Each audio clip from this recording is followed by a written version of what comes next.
लोकानां विषजे भवरोगिणां निधये सर्वविद्यानां दक्षिणामूर्तये नमः। सर्वमङ्गलमाङ्गल्ये शिवे सर्वार्थसाधिके शरण्ये त्र्यम्बके देवि नारायणि नमोऽस्तुते। करारविन्देन पदारविन्दो मुखारविन्दे विनिवेशयन्तो वटस्य पत्रस्य पुटेशयानो बालो मुकुन्दो मनसा स्मरामि।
सर्वचैतन्यरूपां ताम् आद्यां विद्यां च धीमहि बुद्धिं या नः प्रचोदयात्।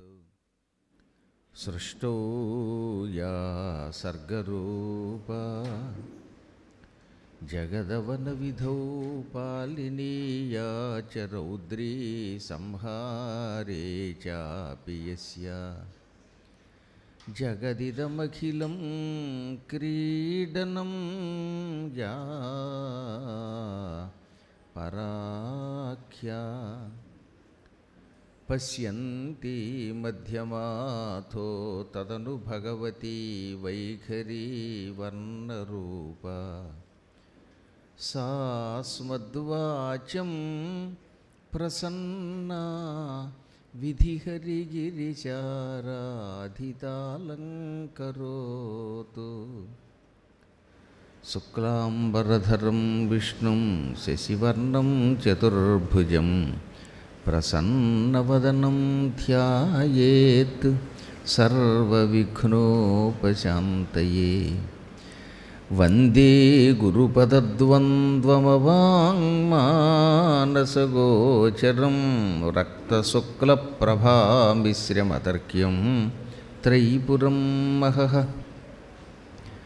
नारायणं नमस्कृत्य नरं चैव नरोत्तमं देवीं सरस्वतीं व्यासं ततो जयमुदीरयेत्। सच्चिदानन्दरूपाय विश्वोत्पत्त्यादिहेतवे तापत्रयविनाशाय श्रीकृष्णाय वयं नुमः। ॐ ऐं ह्रीं क्लीं सरस्वत्यै नमः। సూత సంహితలో ఈ రోజు నుంచి వచ్చేటటువంటి ఈ కార్యక్రమం ఉంది, ఈ చివరిది. ఒక విధంగా మానవులకి కనువిప్పు లాంటిది. ఏ పని చేయటం వల్ల ఏ పాపం వల్ల ఏ జన్మ వస్తుందో చెప్పారు. మానవ జన్మ కర్మముల యొక్క ఫలితంగా వస్తోంది. ఏదో ఒక కర్మాచరణం చెయ్యని వాడికి పునర్జన్మ ఉండదు, కానీ కర్మాచరణ చేయకపోతే జీవితం గడవదు. అందుకనే మన పూర్వులు ఏమి చేసినా పరమేశ్వరార్పణ బుద్ధితో చేశారు. జనక మహారాజు లాంటి మహానుభావులు యావజ్జీవితం పనులు చేస్తూనే ఉన్నారు కదా, కానీ వాళ్ళు ఏ పని చేసినా మేము చేస్తున్నామనేటటువంటి బుద్ధితో చెయ్యలేదు. నేనే ఈ పని చేస్తున్నాను అనుకునే బుద్ధిని కర్తృత్వ బుద్ధి అంటారు. వ్యవహారంలో దాన్నే మరొక మాటలో అహంకారము అంటారు. అలా కాకుండా కొంతమంది జ్ఞానులు భగవంతుడు నాకు ఈ అవకాశం ఇచ్చాడు, నా చేత చేయిస్తున్నాడు అని అంటారు. అదొక యోగం. పెద్దగా చదువుకోకపోయినా శాస్త్రములు వినడం వల్ల కానీ, లేక పూర్వజన్మ సంస్కారం వల్ల కానీ, ఎవరితో అయినా మహాత్ములతో స్నేహం చేయటం వల్ల కానీ, ఈ సాంగత్యం వల్ల కొంతమందికి ఇలాంటి సంస్కారం వస్తుందండోయ్. అటువంటి భక్తుల పేర్లు అప్పుడప్పుడు ఎందుకు చెప్పాలి అంటే, భక్తుల పేర్లు చెబితే మనకి పుణ్యం గనక, ఆ భక్తులకి శుభం కలుగుతుంది గనక, తద్వారా మనం కూడా ఇలాంటి మార్గంలో నడుచుకోవాలనే ఒక కోరిక వస్తుంది కనుక అప్పుడప్పుడు కొంతమంది సాధకులైన భక్తుల పేర్లు మేము కూడా చెబుతూ ఉంటాం. ఇప్పుడు హైదరాబాద్లో ఆంజనేయులని ఒక అతను ఉన్నాడు. బహుశా అతను ఉద్యోగం మ్యారేజ్ బ్యూరో అనుకుంటాను నడుపుతూ ఉంటాడు. ఆంజనేయుల్ని ఎరగని వాళ్ళు ఉండరు, అదే హైదరాబాద్ భక్తులకి. ఏదైనా ఓ పని చేశాడు అనుకోండి, గురువుగారు ఈ పని చేసే అవకాశం ఇచ్చారు, మీకు నమస్కారం, ఈ పని చేసే అవకాశం ఇచ్చారట, నేను ఈ పని చేసి పెట్టాను అని అండవు. అవకాశం గురువుగారు ఇచ్చారు, చేసి పెట్టే అవకాశం, ఇదో భాగ్యం. అలాగే శ్రీనివాసులు సురేష్ గారు ఉన్నారు, ఆయన అంతే, గురువుగారు ఎంత అవకాశం ఇచ్చారో మాకు అని ఆనందపడిపోతాడు ఏదైనా పని చెబితే. కేశవ్ అని ఒక అతను ఉన్నాడు, అతను అంతే. అంటే వీళ్ళకి సంస్కారం ఎక్కువగా ఉంది. ఓ పని చేసిన తర్వాత గురువుగారికి సేవ నేను కాబట్టి చేశాను అని వేషం వెలిపెట్టేటటువంటి బుద్ధి కొందరికి ఉండదు. అఫ్కోర్స్ గురువుగారి అదృష్టం వల్ల గుడిబడి అనే ఒక సంఘం ఏర్పాటు చేశాక ఎక్కువ మంది శిష్యులకి అదే ఊహ ఉన్నది. ఏ పని చేసినా ఇది గురుకటాక్షంతో చేస్తున్నా ఉన్నారు తప్ప మేము స్వతంత్రించి మా శక్తితో చేశాం, ఇది మా ఘన కార్యం అన్నటువంటి శిష్యుల్ని ఈ మధ్య నేను చూడలేదు. అంటే క్రమక్రమంగా ప్రతి వ్యక్తిలోనూ జనక మహారాజు గారి యొక్క లక్షణములు కనపడుతున్నాయి. అటువంటి వాడికి పుణ్యకర్మల ఫలము పాపకర్మల ఫలము రెండూ ఉండవు కనుక అయితే అత్యుత్తమ జన్మ వస్తుంది, లేదా పునర్జన్మ లేని స్థితికి ఎడతాడు. కాబట్టి పునర్జన్మ ఉండాలి అంటే ఏ పని చేసినా ఈ పని చేస్తున్నాననే ఒక భావన కలిగి ఉండాలి. నేనే చేస్తున్నాననేటటువంటి ఒక భావన కలిగితే దాన్ని కర్తృత్వ భావన అంటాం. అది ఉన్నంత వరకు పుడుతూనే ఉంటాడు, చస్తూనే ఉంటాడు, మళ్ళీ పుడతాడు, మళ్ళీ చస్తాడు. ఎక్కువ భాగం మానవుల్లో, ముఖ్యంగా కలియుగ మానవుల్లో ప్రతి 100 మందిలో, ప్రతి శతంలో అన్నమాట 100 మనుషుల్లో ఓ 90 మంది పాపాత్ములు, 10% మాత్రమే పుణ్యాత్ములు ఉంటారట. ఇంకా ఇంకా ఇంకా ఇంకా కలియుగం ముదిరాక 100కి ఒక్క పుణ్యాత్ముడు ఉంటే గొప్ప. అక్కడ ఉద్దేశం పుణ్యాత్ముడు అంటే పాపాల శాతం ఎక్కువ ఉండి పుణ్యశాతం తక్కువ ఉన్నవాడు అని అర్థం అన్నమాట. అలాంటి వాళ్ళు తయారవుతారు. ఇప్పుడు ఈ 130 కోట్ల భారత జనాభాలో ఓ 10% అంటే ఎంత అవుతారండి? ఓ 13 కోట్ల మంది. అంటే మిగతా వాళ్ళలో ఎక్కువ భాగం పాపాత్ములు అవుతారంటే పూర్తి పాపాత్ములు అని కదా, అక్కడ పాపశాతం ఎక్కువ ఉంటుంది, పుణ్య కార్యక్రమాలు తక్కువ చేస్తారని అర్థం. పూర్తిగా మంచివాడు కానీ పూర్తిగా చెడ్డవాడు కానీ ఈ సృష్టిలో ఉండడు. అందుకని మంచి ఎక్కువ చేస్తే వాడిని మంచివాడు అన్నారు, చెడ్డ ఎక్కువ చేస్తే చెడ్డవాడు అంటున్నాను తప్ప ప్రతి వ్యక్తి సంపూర్ణంగా పాపాత్ముడు సంపూర్ణంగా పుణ్యాత్ముడు ఎలా అవుతాడు? ఆయన ఎప్పుడూ భగవత్ కథలతో కాలక్షేపం చేస్తాడంటే పొద్దున్న లేచిన దగ్గర నుంచి మళ్ళీ రేపటి దాకా చేస్తాడని కదా. అక్కడ 24 గంటలు ఎక్కడైనా భగవత్ కథలతో కాలక్షేపం చేయగలమా? ఓ 2 గంటలో 3 గంటలో 4 గంటలో ఇలా వారి వారి సంస్కారాన్ని బట్టి ఎక్కువ కాలమును పురాణములు వినడములోనో చెప్పడంలోనో కాలం గడిపితే వాడి జీవితాన్ని పురాణానికి అంకితం చేసిన వాడు అంటాం అన్నమాట. అలా కాకుండా బొత్తిగా దినములో 5 నిమిషములో 2 నిమిషములో కేటాయించి మిగతా అంతా లౌకిక కార్యక్రమాలకు కేటాయిస్తే అప్పుడు ఆ వ్యక్తి దైవానికి దూరంగా ఉన్నవాడు అంటాం. అందువల్ల పాపకర్మములు కలియుగంలో ఎక్కువగా ఉంటాయి కనుక ఏ కర్మ వల్ల ఏ జన్మం వస్తుందో ఈశ్వరుడు బృహస్పతిని శ్రోతగా చేసుకుని మనకు అందించాడు. అథాతత్ సంప్రవక్ష్యామి పాపకర్మ ఫలం మునే ధాన్యచేరో భవేదాహు జలం హృత్వా ప్లవో భవేత్. ఇంకెక్కడి నుంచి బృహస్పతి నీకు కర్మఫలం, ఆ కర్మఫలం వల్ల వచ్చే జన్మ చెబుతున్నాను విను. ఎలక కనపడుతూనే ఉంటుంది, ఎక్కడో ఎలకలు, చుంచులు, పందికొక్కులు ఇవన్నీ ధాన్యాన్ని అపహరించిన వాళ్ళట. కందులు కానీ, పెసలు కానీ, నువ్వులు కానీ, బియ్యం కానీ ఇటువంటివి అపహరించినటువంటి వాళ్ళు వచ్చే జన్మలో ఎలుకలై పడతారు. అందుకే అవి మళ్ళీ అక్కడే పంట పొలాల్లోనే కాపురం పెడతాయి, ధాన్యం గాదుల్లోనే కాపురం పెడతాయి. అదొక కష్టమైన జన్మ, నికృష్టమైన జన్మ. ఆ జన్మలో ఆహారం దొరుకుతూ ఉంటుంది, భయం ఎక్కువగా ఉంటుంది, ఏ పిల్లు లటుక్కును పట్టుకుంటుంది, కొరికి తినేస్తూ ఉంటుంది, మందు ఎటు చంపేస్తూ ఉంటారు. అందువల్ల ఆ కష్టమే. ఎలకగా జన్మించాలి అంటే ధాన్యం కొట్టేయాలి. మళ్ళీ అపహరించడం అంటే తనది కానిది అపహరించడం. కొన్ని అపహరణల కింద రావు. ఉదాహరణకి గురువుగారు మీరు భోజనం చేయండి అని నా కోసం 4 కేజీలు బియ్యం ఇచ్చారండి. ఆ 4 కేజీల బియ్యం నా కోసం ఇచ్చిందే కాబట్టి అది నాదే. 4 కేజీలతో వండుకు తినలేను కదా, అందుకని ఏం చేస్తాం, ఓ 1/4 కేజీ వండుకున్నాక మిగతాది నాతో పాటు ఇంటికి పట్టుకుపోతాను. అప్పుడే దొంగతనం అవ్వదు. ఎందుకని రాఘవరావు గారు ఈ 4 కేజీలు గురువుగారికి ఇచ్చారు తప్ప గురువుగారి పక్కన ఉన్న అసిస్టెంట్లకి ఇవ్వలేదు. నా అసిస్టెంట్ నాకు తెలియకుండా ఈ 4 కేజీలు ఇంటికి పట్టుకుపోయాడు అనుకోండి, అది దొంగతనం అవుతుంది. ఆ పట్టుకెళ్ళేటప్పుడు గురువుగారండి ఎలాగో ఆయన మీకు ఇచ్చారు కదండి, మీరు 100 గ్రాముల కంటే తినరు కదండి, ఆ మిగతా బియ్యం నేను పట్టుకుపోతానండి అని అడిగి పట్టుకెడితే అప్పుడు దొంగతనం కాదు, దౌర్జన్యంగా పట్టుకెళ్ళకూడదు. ఏమో గురు పట్టుకుపోతున్నాను ఏం చేస్తావు అని అది చెప్పడం మళ్ళీ అది దౌర్జన్యం అవుతుంది. అలా కాకుండా మీరు ఇస్తే పట్టుకెడతానండి అంటే పర్వాలేదు. ఆ విధంగా అడిగి తీసుకెళ్ళడం కొంత యాచనైనప్పటికీ అందులో ధర్మం ఉన్నది. అలా చెప్పా పెట్టకుండా దొంగతనం చేస్తే తప్పు. ఈ మధ్యన ఇటువంటి ధర్మ సందేహాలు ఎక్కువగా వస్తున్నాయి. ఎందుకంటే మా పారాయణ చేస్తున్నటువంటి వాళ్ళు 4 ఉన్నారు పాపం. వాళ్ళ కోసమని సామాన్లు ఇచ్చారు ఎవరో వాళ్ళకి వంట చేయడానికి. ఏదో కొన్ని మిరపకాయలు, కొంత కందిపప్పు, కొంత జీడిపప్పు, అలాగే ఏవో వేరుశనగ గుళ్ళు, ఇలాంటి పదార్థాలు ఇచ్చారు. ఆ 4 వంట చేసుకున్నాక కొన్ని పదార్థాలు మిగిలాయి. ఇప్పుడు ఈ పదార్థాలు మేము పట్టుకెళ్ళొచ్చా, అక్కడ రోడ్డు మీద వదిలేయాలి? అవి నీకోసమే ఇచ్చారు, నువ్వు పట్టుకెళ్ళచ్చు. ఎందుకని నీకు అక్కడ వారం రోజులకి సరిపడా మరీ బొత్తిగా గిద్దతో కొలిచేవారు కదా. అందువల్ల ఏం చేశారనమాట, కొన్ని వేరుశనగ గుళ్ళు 4 కేజీలు, కాస్త జీడిపప్పు ఇలాంటివన్నీ అక్కడ పెట్టారు. అవి నీ ఆహారం కోసమే ఇచ్చారు కనుక అందులో వంటకి మిగిలిన సామాగ్రి నీది. నీవు దయ తేల్చి ఎవరికైనా ఇస్తే అది వేరే విషయం, కానీ ఆ సామాను నీదే.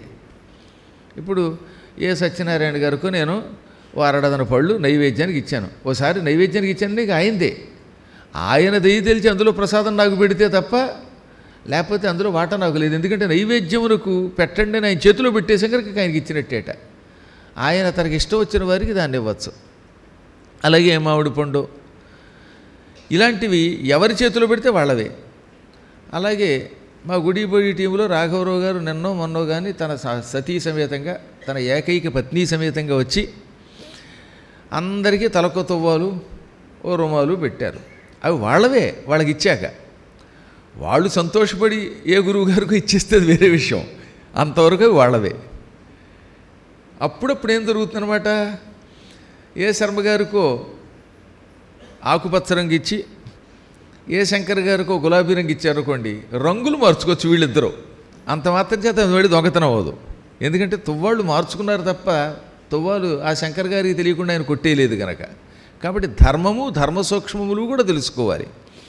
అందువల్ల ఏదైనా నిన్నో ఎవరో ఒకరు నన్ను అడిగారు ప్రత్యేకంగా, ఏమండి మీరు ఇదివరలో కూడా చెప్పారు ధాన్యం దొంగతనం చేస్తే వాడు ఎలకై పుడతాడని. మాబోటి వాళ్ళకి వండుకోవడానికి ఇచ్చిన తర్వాత ఒకవేళ బియ్యంలో కొంత మిగిలిపోతే ఈ బియ్యం మావా లేకపోతే హరిగారు. ఇప్పుడు హరిగారు ఉన్నారు మహానుభావులు. ఈ వారం రోజుల పాటు ప్రవచనం కోసమని భోజనం కోసం కొన్ని ధాన్య పదార్థాలు ఇచ్చారు. అందులో ఏదో జీడిపప్పు ఉంది. ఈ జీడిపప్పు వంటకు పోగా ఇంకా కాస్త గుప్పిడి మిగిలింది. ఈ గుప్పిడి పదార్థం ఏం చేయాలి? ఇంకా అది మళ్ళీ హరిగారికి ఇవ్వకూడదు. ఎందుకంటే హరిగారికి ఇస్తే ఇచ్చిన దానం వెనక్కి తీసుకున్నట్టు అవుతుంది. నీ అంతటి నువ్వు ప్రసాదంగా ఎవరికైనా ఇవ్వచ్చు, లేదా నువ్వే తినేయచ్చు. అలాంటి విషయాల్లో మాత్రం పొరపాటును కూడా తిరిగి ఇవ్వకూడదట. అయితే మీరు ముందే ఏమనొచ్చు అనమాట, ఏమండో ఈ గురువుగారు మేము మీకోసం ఒక అరబస్తా బియ్యం వేసాం, ఇందులో మీరు వండుకోగా మిగిలింది మాదేనండి, అది మీతో సంబంధం లేదు, ఫస్ట్లో చెప్పేశారు అనుకోండి ప్రారంభంలోనే, అప్పుడు మీది. మీరు చెప్పలేదుగా.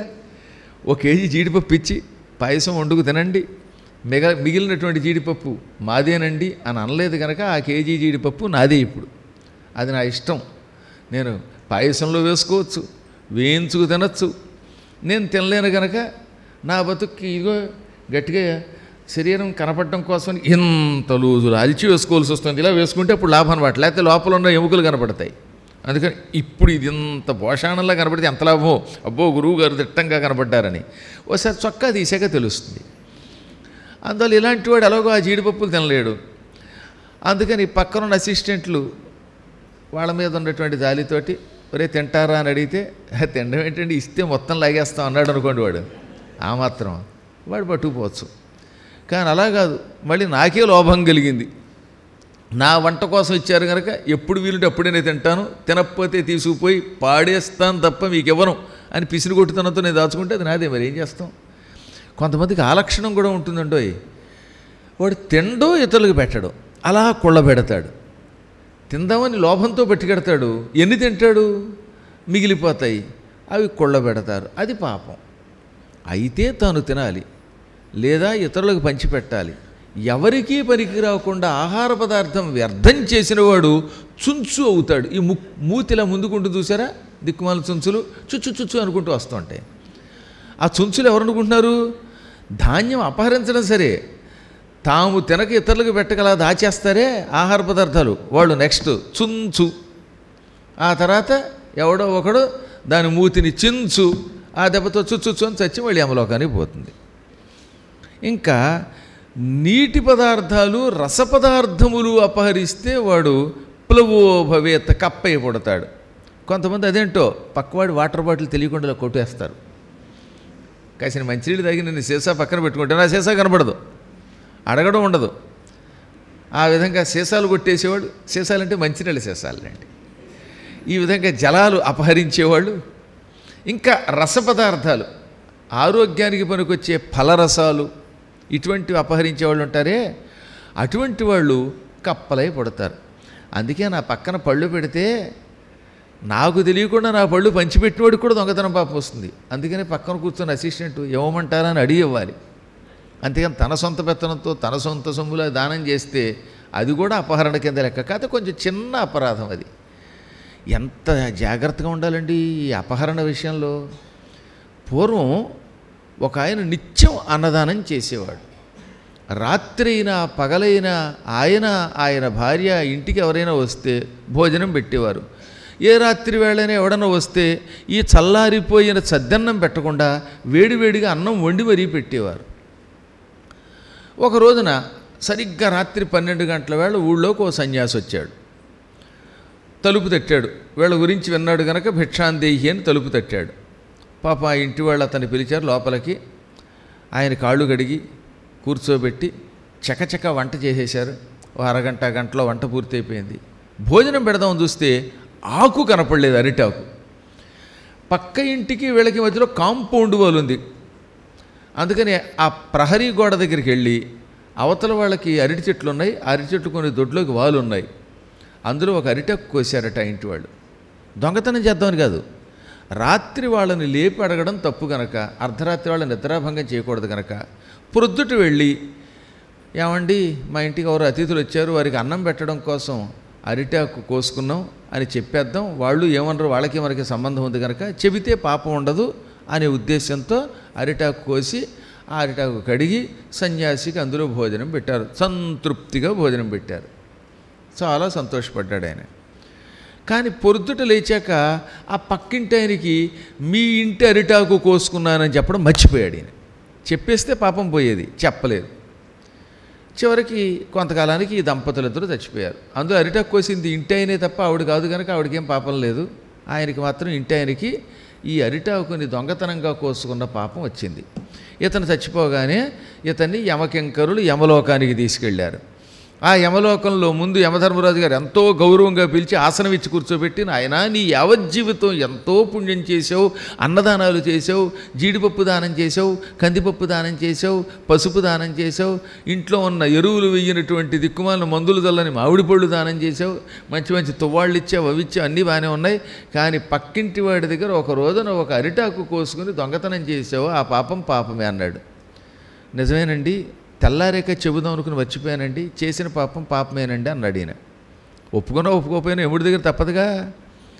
యముడిది గొప్ప బయోమెట్రిక్. అక్కడ సీసీ కెమెరా, ఆయనకి తెలియంది లేదండి. ఇవాళ 10ంటికి ఉపన్యాసానికి వస్తామని 10:30కి మీరు వచ్చారంటే తలుపు తీసుకుని వెంటనే రాసుకుంటాడు ఆయన. గురువుగారు 10ంటికి రమ్మన్నారు, వీడు 10:30కు వచ్చాడు, అరగంట లేటుగా వచ్చాడు, కాబట్టి వీడికి ఫలానా శిక్ష వేద్దాం అనుకుంటాడు ఆయన. కోర్స్ కంగారు పడద్దు, నేను రికమెండ్ చేస్తాను. ఫోన్లే పాప ఏదో కారణం చేత ట్రాఫిక్ జామ్ అయిందని చెబుతానులేండి, అసలు రాని దౌర్భాగ్యుల కంటే నయం కదా. అందుకని నరకం లేకుండా కాస్తంత శిక్షలు లేకుండా తప్పిస్తాడు యముడు అనుకోండి. కానీ ఇది అడ్వాంటేజ్గా తీసుకుని రోజు అలా చేయకూడదు. ఇవాళకి మినహాయింపించాం. అందువల్ల రేపటి నుంచి 10 అంటే 10ంటికి వచ్చేయాలి. మరి వస్తే ఎక్కువ లాభాలు ఉంటాయి. అందువల్ల ఇవన్నీ ఆయనకి తెలిసిపోతాయి. సరే, ఇప్పుడు మొత్తం మీద నీ యావజ్జీవితం చేసిన పుణ్యం చాలా ఎక్కువ, ఆకొక్కటి కోసిన పాపం ఒకటి ఉంది. పుణ్యం అనుభవించి పాపం అనుభవిస్తావా, పాపం అనుభవించి పుణ్యం అనుభవిస్తావా అన్నట్టు. ఏమండో ఏసీ రూములో ఉండి హఠాత్తుగా ఎండలో బయటికి వెడితే తల పేలిపోతుందండి, కాబట్టి ఎండలో ముందు అనుభవించి ఆ తర్వాత ఏసీ రూములోకి వస్తానండి. సుఖాలు అనుభవించాక దుఃఖాలు అనుభవించలేను, అందుకని పాపం చిన్నది కనుక అది అనుభవించి ఆ తర్వాత నా పుణ్యఫలం అనుభవించడానికి స్వర్గానికి పోతానన్నాడు.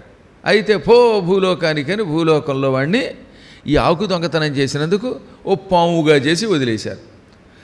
25,000 సంవత్సరాలు మానవ కాలమానం ప్రకారం భూలోకంలో విషము లేని సరైన కోరలు లేని దిక్కుమాలిన పాముగా పుట్టి ఒక్క ఆకు దొంగతనం చేసినందుకు తిండి లేక అల్లాడి చిట్ట చివరికి పాప ప్రాయశ్చిత్తం అయ్యాక అప్పుడు స్వర్గానికి వెళ్ళాట. ఎంత పుణ్యం చేసిన వాడికే ఒక్క ఆకు దొంగతనం చేస్తే మళ్ళీ భూలోకంలో పామై పుట్టవలసి వస్తే ఇంక నిత్యం చెప్పా పెట్టకుండా గురువుగారి మామిడి పళ్ళు, గురువుగారి యొక్క బత్తాయిలు, అరటిపళ్ళు ఇవ్వకపోతే ఇస్తావా లేదా అని అడిగి మరీ లాక్కు పట్టుకుపోతే ఏమవుతుందో నేను చెప్పలేను. అందులో ఇస్తే పుచ్చుకోవాలి, దౌర్జన్యంగా అడిగితేలాగా. ఆ సమయంలో అదృష్టం బాగుంటే మీకు ఇవ్వాలనిపిస్తే ఇవ్వచ్చు. ఈ మూడ్ అనేది ఎందుకు వస్తుందో తెలుసా? అవతల వాళ్ళ యొక్క యోగాన్ని బట్టి ఈ పూట ఈ వ్యక్తికి ప్రసాదం ఇవ్వాలి అని మనస్సుకు అనిపించాలి. అది మీ పుణ్యఫలం అయ్యి ఉండాలి. అందువల్ల అడగకుండా వచ్చేదాన్ని ప్రసాదం అంటారు. ప్రసాదం ఇవ్వండి అని అడిగి పుచ్చుకుంటే దౌర్జన్యం అంటారు. దానివల్ల పెద్ద ఉపయోగం ఉండదండి. అడిగి పుచ్చుకోవడంలో ఏం ఉపయోగం లేదు. అడిగి ఎప్పుడు పుచ్చుకోమన్నారంటే ఆకలికి మాడిపోతున్నప్పుడు మాత్రం పుచ్చుకోమన్నారు. ఒక వ్యక్తికి బాగా ఆకలి ఎక్కువ వేసేసింది. పాపం పొద్దుటే పురాణం వినడం కోసం వచ్చేటప్పుడు ఇంటి దగ్గర బొత్తిగా 25 ఇడ్లీయే తిన్నాడు. రోజు 50 తినేవాడు. అంచేత 50కి సగమే తినడం వల్ల ఏమైంది, ఆకలి వేసింది ఇక్కడికి రాగానే. కొంతమంది అదృష్టం అండి, ఎన్ని తిన్నా మళ్ళీ వెంటనే ఆకలి వేస్తుంది. ఆ టైంలో గురువుగారి పక్కన ఏ హరిగారు ఇచ్చిన మంచి మామిడికాయలు యాపిల్స్ ఉన్నాయి, అందుకని ఆకలికి మాడిపోతానండి, ఇవ్వండి తప్పదు అని అడిగి తీసుకుంటే అది ప్రాణ సంరక్షణ కోసం అడిగి తీసుకుంటున్నాం కనుక పెద్ద దోషం ఉండదు. అందువల్ల ఏది ఏమైనా ఈ రసపదార్థాలు అపహరిస్తే మాత్రం వాడు కప్పై పుడతాడు. అందుకని మామిడి పళ్ళు, నీళ్లు, పాలు ఇటువంటివి మాత్రం అపహరించరాదు. తీరా ఈ కప్పగా ఉన్నప్పుడు పూర్తిగా కప్ప రూపంలో హాయిగా సుఖంగా బతికి చచ్చిపోతాడా అంటే లేదు. దొంగతనం చేసి కప్పగా పుట్టడం వల్ల ఏ పాము టక్కున పట్టుకుంటుంది, కెక్కెకే కెక్కెకే అని అరుస్తున్నా వినిపించకుండా మింగేస్తుంది. అది మింగేలోపు ఎంత బాధ అనుకుంటున్నారండి. సగం సగం మింగుతున్నప్పుడు ఒళ్ళంతా జలధరించి పరమ బాధ కలుగుతుంది, దుర్మరణం పాలైపోతారు. పయఃకాకో భవేన్ మాంసం హృత్వా గృధ్రో భవేత్తథా చక్రవాకస్తు లవణం బకస్తైలాపహారతః. మంచినీటిని అపహరించినటువంటి వాడు కాకిగా కూడా పుడతాడు. పయః అంటే నీరు, పయః అంటే పాలు, 2 అర్థాలు ఉన్నాయి. నీరు పాలు అపహరించిన వాడు ఇందాకేమన్నాడు, కప్పన్నాడు, దాంతోపాటు కాకిగా కూడా పుడతాడు. ఇక మాంసాన్ని అపహరించిన వాడు గ్రద్దయి పుడతాడు. అలాంటి వాళ్ళు కూడా ఉంటారు. పక్కవాడి ఇంట్లోకి ప్రవేశించి వాడి మాంసాన్ని కొట్టేస్తారు కొంతమంది. అలాంటి వాళ్ళు గ్రద్దలయ్యి పుడతారు. ఉప్పు అపహరిస్తే లేదా ఉప్పుతో తయారు చేసినటువంటి పచ్చళ్ళు మొదలైనవి అపహరిస్తే చక్రవాక పక్షి అవుతాడు. ఉప్పుని అపహరించడం ఒక దోషం అయితే, ఉప్పుతో తయారు చేసినవి అనగా ఉప్పు బాగా వేసి తయారు చేసిన ఆవకాయ, దెబ్బకాయ, గోంగూర, జంతికలు దొరికే కదా అని గొంతిక దాకా జంతిక పక్కవాడికి తెలియకుండా మింగేస్తే వచ్చే జనంలో చక్రవాకమై పుడతాడు. నూనె అపహరిస్తే అది ఏ నూనె అయినప్పటికీ నూనెని అపహరిస్తే కొంగ అయి పుడతాడు. అందుకని కొంగ అయి పుట్టాలనే కోరిక ఉంటే, ఆ తర్వాత చేపలను పట్టుకు తినాలనే కోరిక ఉంటే, ఆ తర్వాత ఈ కొంగని ఎవడో ఒకడు తుపాకీతో కాలి చంపాలనే కోరిక ఉంటే పక్క వాళ్ళ నూనె పట్టుకుపోండి. అదేంటో తెలియదండి, దీపారాధనకని నూనె లేదుట. ఆ పక్కవాడు ఎవరో ఒక ప్యాకెట్ పక్కన పెట్టుకుని అందులో నూనె పోసి పక్కన పెడితే ఆ ప్యాకెట్ అడగకుండా తీసి పోసేసుకుని దీపారాధన చేసేసింది ఒక ఆవిడ. ఇవన్నీ పాపాలు. అలాగే ఆలయాలలో బిల్వ వృక్షాలు ఉంటాయి. సాధారణంగా ఎక్కువ ఆలయాల్లో మారేడు చెట్టు ఉంటుంది. దేవుడి సొమ్మది. ఆ మారేడు ఆకులతో దేవుడికి పూజ చేయడం కూడా దొంగతనమే. ఆలయాలలో ఉన్నటువంటి చెట్ల ఆకులు ఆలయానికి సంబంధించిన యాజమాన్యము యొక్క అనుమతి లేకుండా పుచ్చుకోకూడదు. ఇప్పుడు ఈ గుడే ఉంది, గుళ్ళో బిల్వపత్రాలు ఉన్నాయి.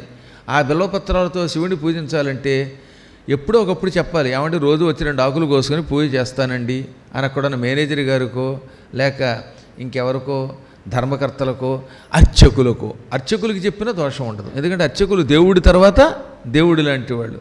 కాబట్టి అర్చకుల అనుమతితో తీసుకుని కొయ్యాలి తప్ప సొంత పెత్తనంతో కోసేయకూడదు. గుళ్ళో ఉన్న పువ్వులన్నీ కోసేయటం, ఇంటికి పట్టుకుపోయి వాటితో పూజ చేయటం ఎంత పాపమండి అది. ఆలయంలో ఒక పువ్వు మనం పట్టుకెళ్ళి పెట్టాలి తప్ప గుడిలోకి వచ్చి గుడిలో ఉన్న పువ్వులు చెప్పా పెట్టకుండా కోసుకుపోయి గోడ అవతలకి చెట్టు ఉంది కదా అని ఆ చెట్టు కొమ్మలోంచి తీసుకెళ్ళి పూజ చేస్తే ఉపయోగం లేదు. కొంతమంది అంతే, పక్క వాళ్ళ ఇళ్లల్లో నుంచి పువ్వులు కోసి వాటితో పూజ చేస్తారు. అది ఎంత పాపమో. దానికంటే అసలు పువ్వులు ఇవ్వకుండా కేవలం నమస్కారం చేసుకోవడం కూడా పుణ్యమే అన్నారు. ఎట్టి పరిస్థితుల్లో ప్రక్కవారి దొడ్డిలోనూ వాళ్ళ ఇళ్ల ముందున్న చెట్లల్లో ఉన్నటువంటి పువ్వులు ఆకులు దొంగతనం చేసి పూజ చేయకండి. నా చిన్నప్పుడు తెలియక ఓ పక్క పెద్ద ఆయన ఉండేవాడు. ఒరే పువ్వులు తీసుకురారు, అక్కడ రోడ్డు మీద ఉన్నాయన్నాడు. ఆ రోడ్డు మీద ఎవరు వేసుకున్నారు? ఓ ఇంటి ఆయన ఇంటి ముందు వేసుకున్నాడు. ఆ పువ్వులు బహుశా మందారం అనుకుంటాను. కోస్తూ ఉంటే టక్కన మా నాన్నగారు వచ్చి ఒక్కటిచ్చుకుని ఒక్కసారి ఆయన జీవితంలో డెప్ మీద ఒకటి ఇచ్చి, చాలా తప్పురా నాయనా, ఆ ఇంటివాడు ఎదురుగుండా ఉన్న చెట్టు ఇది వాడిది, వాడు వేసుకున్నాడు, ఆ ఇంటి ఆయన తెలియకుండా పువ్వులు కోస్తే ఆ దొంగతనం నీది అవుతుంది, అవతలవాడు చెప్పాడు అనుకో బుద్ధి లేక నువ్వు వినకు అని అప్పుడు బాగా మందలించారు. బాగా గాఢంగా నాటుకుపోయింది. 5 ఏళ్ల వయస్సులో ఒక్కసారి ఓ చిన్న అలా ఓ జల్లో డెప్పో ఏదో అంటారు కదా పరమానంద శిష్యుల కథలో, డెప్పకాయ జల్లకాయ మొట్టికాయ కొత్తెం అని చెప్పారే, అలా ఒకటి ఇచ్చుకోవాలి తల్లిదండ్రులు. అప్పుడు పిల్లలకి తెలుస్తుంది. ఎంత సహనవంతుడైనా దొంగతనం చేస్తున్నప్పుడు పిల్లల్ని అదుపులో పెట్టాలి. బయట అప్పులు చేసేవాడు, దొంగతనం చేసేవాడు, ఇలాంటి పిల్లల్ని చిన్నప్పటి నుంచి సరైన దారిలో పెట్టకపోతే సర్వనాశనం అయిపోతుంది ఆ వంశం. అందుకని ఎట్టి పరిస్థితుల్లో కూడా ఇటువంటివి అపహరించరాదు. అసలు పరద్రవ్య అపహరణ మనకెందుకండి? ఒకవేళ నీ కర్మ వల్ల పువ్వులు దొరకలేదు, ఆకులు దొరకలేదు, కొనలేకపోతున్నావు, 2 చేతులు జోడించు, మనస్సుని సమర్పించు. ప్రపంచంలో అన్నిటికంటే గొప్పది మనస్సు. మనస్సుని సమర్పిస్తే ఎప్పుడో సుఖం పొందుతాం మనం. కౌసేయం తిత్తిరిహి, ఇంకా పట్టు వస్త్రాలు ఖరీదైనటువంటి మంచి బట్టలు అపహరిస్తే అటువంటి వాడు తిత్తిరి పక్షిగా పుడతాడు. తీతువు పెట్టి ఉంటుంది, రాత్రిపూట కుక్కుకు నరిచెడిపోతూ ఉంటుంది, ఆ తీతువుగా పుడతారు. ఇక క్షౌమం ముహూర్త్వా దర్దుర సంజ్ఞక, నారవస్త్రాలు అపహరిస్తే పెద్ద కప్ప, దర్దురము అంటే ఇంత కప్ప. కొంతమంది ఈ మధ్యన ఎవరు బాండ్రు కప్ప అన్నాడు, అది ఎప్పుడు నేను వినలేదు కానీ బాండ్రు కప్ప అండి అన్నాడు. ఇదేమిట్రా అన్నాను. అంటే పెద్ద కప్పట, ఎంత ఉండి ఒక రకమైన పసుపచ్చ ఆకుపచ్చగానూ ఉండి అరుస్తూ ఉంటుంది.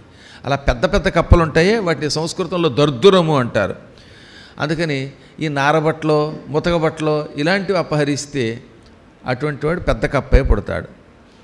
స్వోన్నం హత్వా భవేత్ పుష్పం మర్కటస్యాత్ తథైవచ. ఇక అన్నం హృత్వా, పక్కవాడి ఇంట్లో ఉన్న అన్న పదార్థాలు అపహరిస్తే, అన్నం కూర పప్పు మొదలైన వాడికి తెలియకుండా లాగేస్తే వాడు కుక్క అయి పుడతాడు. వీధిలో కుక్కలు ఎలా నాలిగి పెట్టి అంటాయి. అవి ఎవరనుకుంటున్నారు? పూర్వం గురువుగారి యొక్క భోజనం లాగేసాయి. ఆయన ఏ రైల్లోనో పెడుతున్నప్పుడు ఆయన కోసం పులిహార తెచ్చుకుంటే అప్పర్ బెర్త్ ఎక్కి గురువుగారికి తెలియకుండా ఈ పులిహార కొట్టేసిన శిష్యుడు అయి ఉంటాడు వాడు. అందులో వచ్చే జన్మలో నాకెంత పులిహార, నాకెంత దద్దోజనం నాలిగి బయటెట్టుకుని ఏడుస్తూ కుక్క అయి పుడతాడు. అందువల్ల అడిగి పుచ్చుకోండి, పర్వాలేదు.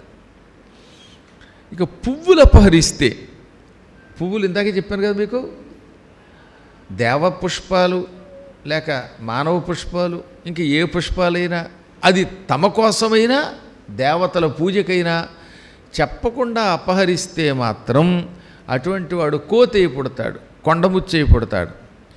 యానాపహరణాదుష్ట్ర, ఉష్ట్ర అంటే ఒంటి జన్మ ఎందుకు ఎత్తారు అంటే యానములను అపహరించడం వల్ల, వాహనములు అపహరించడం వల్ల.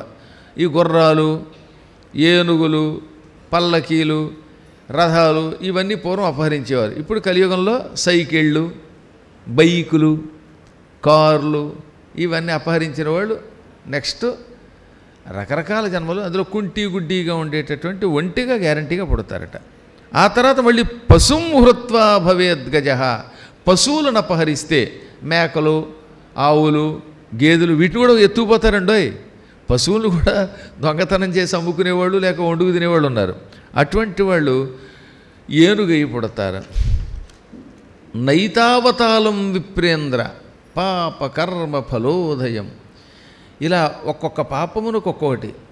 తీవ్రంగా దగ్గుతో తీవ్రమైనటువంటి క్షయరోగంతో బాధపడుతున్న వాళ్ళు పూర్వజన్మలో వెండిని దొంగతనం చేసిన వాళ్ళు, కుష్ఠరోగం పొందినటువంటి వాళ్ళు సువర్ణాన్ని అపహరించిన వాళ్ళు, నవరత్నాలు అపహరించినటువంటి వాళ్ళు ఒళ్ళంతా పొడలొచ్చి అదొక విచిత్రమైనటువంటి పొట్టు రాలుతూ ఉండగా అదేదో సొరియాసిస్సో ఏదో అంటారు, అలాంటి రోగాలతో బాధపడతారు. అందువల్ల ఏదో ఒక రోగంతో మాత్రం వాడు తీసుకోవలసిందే చేసిన పాపం వల్ల. పైగా ఈ దొంగతనం వల్ల రాబోయే జన్మల్లో ఇలాంటి విచిత్రములైనటువంటి ప్రాణులుగా పుట్టడమే కాక నరకే వర్తనంచాస్తి మహాఘోరేతి దారుణే, భయంకర నరకాలు కూడా అనుభవించక తప్పదు. ఓ పక్కన నరక శిక్ష, మరో పక్కన నీచ జన్మలు. అందువల్ల మొత్తం మీద పాపకర్మల ఫలితం అంటే ఏమిటో తెలిసిందా అన్నాడు ఆయన. ఈ శ్లోకం చదివినప్పుడల్లా ఒక రకమైన గగుర్పాటు కూడా కలుగుతుందండి.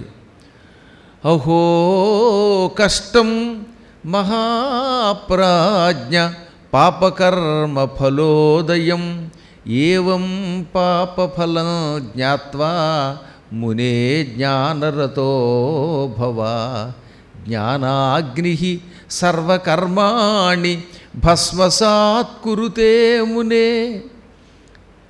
చూసావు కదా, పాపకర్మల ఫలం వల్ల ఎన్ని కష్టాలు కలుగుతాయో, ఈ పీడ, ఈ బాధ అనుభవించినప్పుడు తప్ప ఉత్తప్పుడు తెలియదు. అది గ్రహించి కర్మల వల్ల ఎప్పటికైనా మొత్తం మీద పాపములు చేయటం వల్ల సుఖం లేదు, నరక బాధ తప్పదు, భూలోకంలో నీచ జన్మలు తప్పవు, రోగాలు తప్పవు అని గ్రహించి జ్ఞానంతో కర్మలను భస్మం చెయ్యాలి. అప్పుడు జ్ఞానం కలిగిన వాడికి ఏమవుతుందన్నమాట, పరద్రవ్యాపహరణం వల్ల వచ్చేటటువంటి విషయం ఎప్పటికప్పుడు మనస్సులో ఉంటుంది. బాగా చదువుకోగా, పురాణములు వినగా వినగా వినగా ఏమవుతుందన్నమాట, ఓహో ఈ దొంగతనం వల్ల ఈ పాపం ఉన్నది, ఇతరుల సొమ్ము మనకు వద్దనిపిస్తుంది. అప్పుడు పక్క వాళ్ళ భవనాలు కబ్జా చేస్తామా, స్థలాలు కబ్జా చేస్తామా, చేయం కదా. ఎంత ఆశ్చర్యం అండి. కొన్ని చోట్ల వాళ్ళ బిల్డింగులు లాగేయడం, స్థలాలన్నీ లాగేయటం, అవి అమ్మేయడం. ఏం చేసుకుంటారో ఈ డబ్బు తెలియచేవరకు వాళ్ళకి. ఒక మనిషి బ్రతకడానికి సుఖంగా కావలసిన ధనం కంటే ఎక్కువ అదృష్టం బాగుంటే రావచ్చు, కాదనండల్లా.